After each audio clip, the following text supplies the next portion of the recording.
அஸ்ஸலாமு அலைக்கும் வரஹ்மத்துல்லாஹி வபரகாத்துஹு.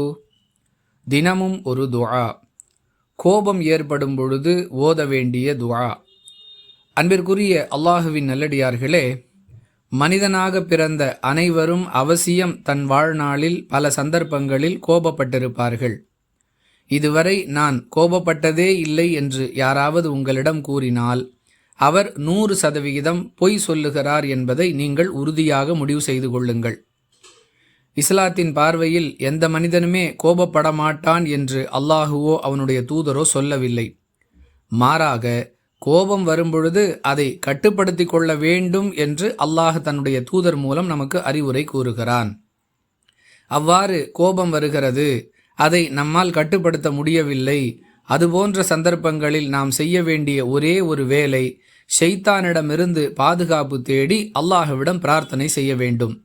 அதையே அல்லாஹுடைய தூதர் ஸல்லல்லாஹு அலைஹி வஸல்லம் அவர்கள் கற்றுக் கொடுக்கிறார்கள்.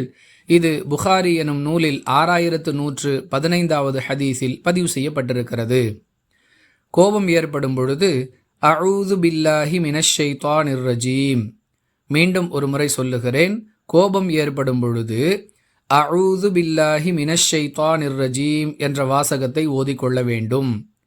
விரட்டப்பட்ட ஷைத்தானை விட்டும் அல்லாஹுவிடம் பாதுகாப்பு தேடுகிறேன். இது இந்த வாசகத்தின் பொருள்.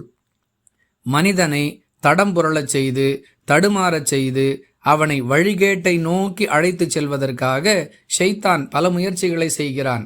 அதில் ஒன்றாக மனிதனை கோபமடைய செய்கிறான். அதன் மூலம் மனிதன் பல தவறுகளை செய்ய தயாராகிறான்.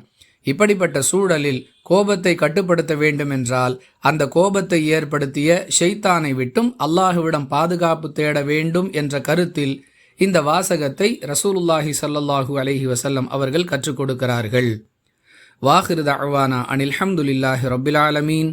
அஸ்ஸலாமு அலைக்கும் வரஹ்மத்துல்லாஹி வபரகாத்துஹு.